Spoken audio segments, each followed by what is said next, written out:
सनातन सिर्फ धर्म नहीं बल्कि विज्ञान भी। आज के प्राचीन ज्ञान आधुनिक समय के लिए एपिसोड में आपका स्वागत है। मैं हूं आपका होस्ट और आज हम एक गहन चर्चा में उतरेंगे जिसमें हम यह समझने की कोशिश करेंगे कि सनातन धर्म, जिसे आमतौर पर हिंदू धर्म कहा जाता है, वह सिर्फ एक धर्म नहीं है बल्कि यह एक विज्ञान भी है। क्या आपने कभी सोचा है कि कुछ देवी देवताओं के साथ विशेष जीवन साथी ही क्यों जुड़े हैं? जैसे कि भगवान शिव के साथ माता शक्ति क्यों, भगवान विष्णु के साथ माता लक्ष्मी क्यों, और ब्रह्मा देव के साथ माता सरस्वती क्यों? ये संबंध केवल प्रतीकात्मक नहीं हैं, वे गहरे वैज्ञानिक सिद्धांतों का प्रतिनिधित्व करते हैं जिन्हें सदियों से समझा और सम्मानित किया गया है। आइए इस दिलचस्प विषय को हम एक साथ समझते हैं।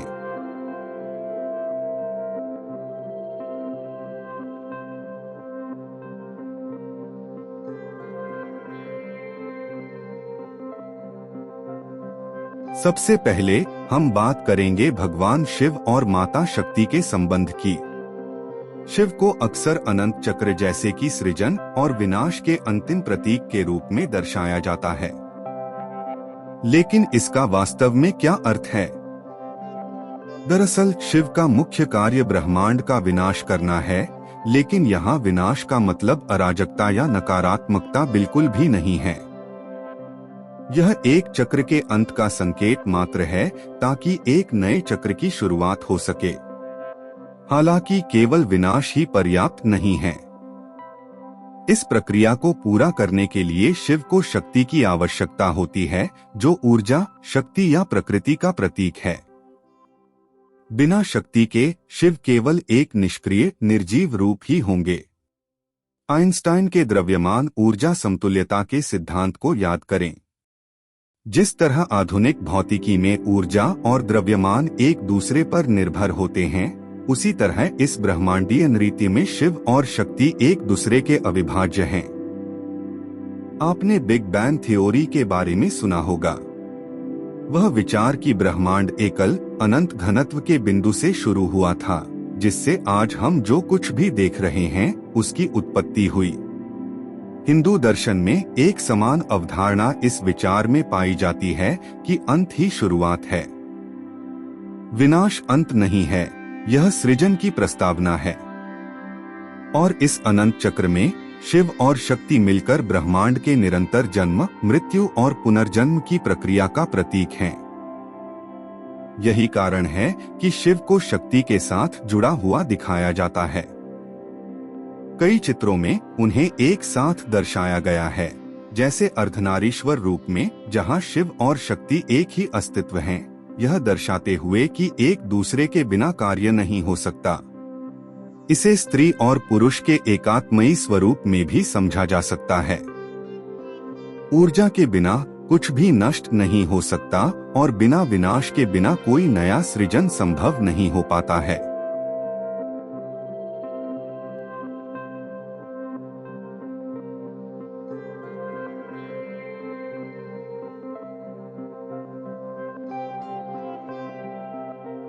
अब बात करते हैं भगवान विष्णु और माता लक्ष्मी के संबंध की।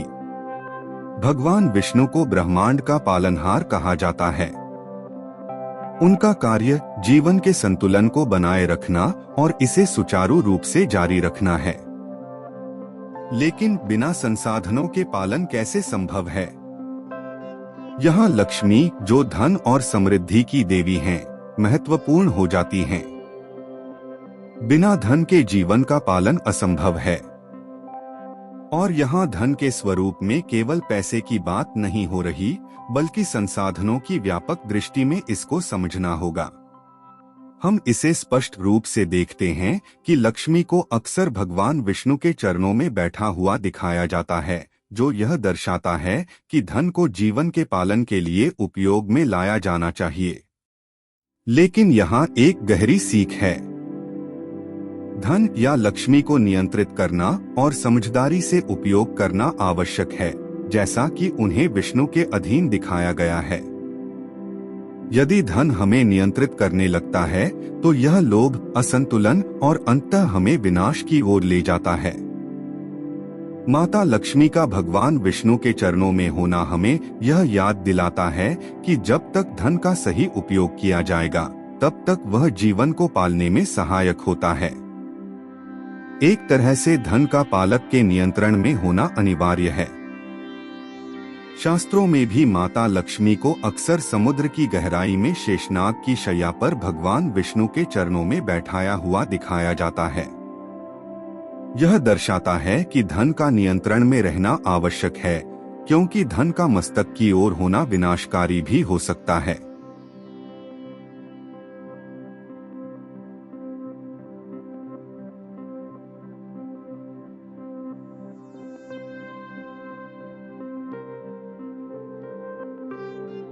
अंत में चलिए बात करते हैं ब्रह्मा देव और माता सरस्वती के संबंध की।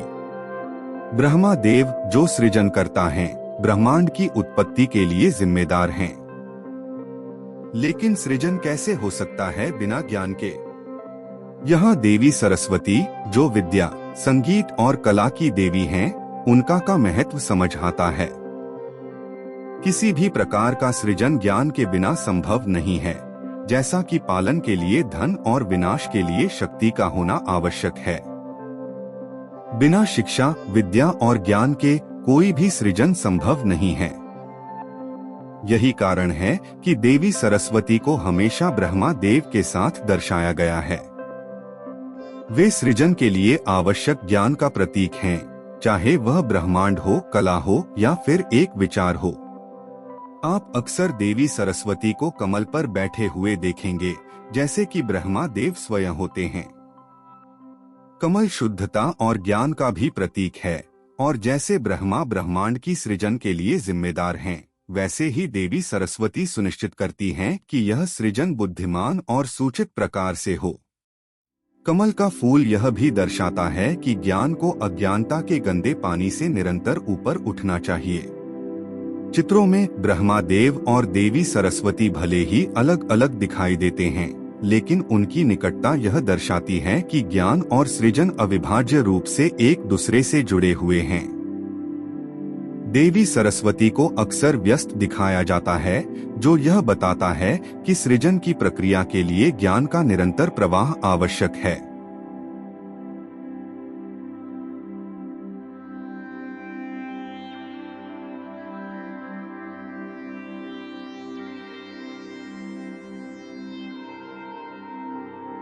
तो यह सब हमारे लिए आज क्या मायने रखता है? इसका मतलब यह है कि जो बातें लोग आज समझ रहे हैं, सीख रहे हैं या खोज रहे हैं, वे हमारी परंपराओं में सदियों से जानी और मानी जा रही हैं। देवी देवताओं के बीच के ये संबंध केवल धार्मिक प्रतीक नहीं हैं, वे गहरे वैज्ञानिक सत्य हैं जिन्होंने हजारों वर्षों से मानव समझ को दिशा प्रदान की है। सनातन धर्म या हिंदू धर्म केवल पूजा पाठ का माध्यम नहीं है। यह जीवन, ब्रह्मांड और उसमें हमारी जगह को समझने का एक सामंजस्यपूर्ण और शाश्वत तरीका है। यह जीवन का एक विज्ञान है जहां संतुलन, ज्ञान, शक्ति और धन सभी आपस में जुड़े हुए और जीवन के पालन के लिए आवश्यक हैं।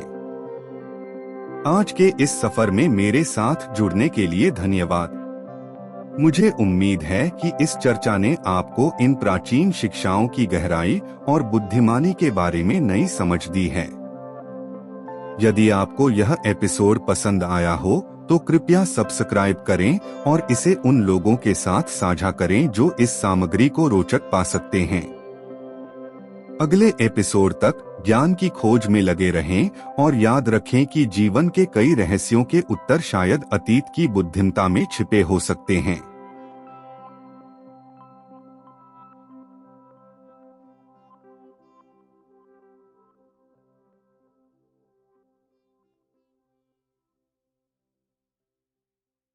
यह है कालस्य टीम से आपका होस्ट और अब मैं आपसे विदा ले रहा हूँ।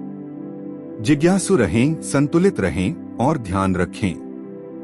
नोट: इस पॉडकास्ट के लिए संदर्भित विषय वस्तु और विचार को सुल्तान सिंह द्वारा उनके ब्लॉग विचारवृंत पर लिखित लेख से लिया गया है।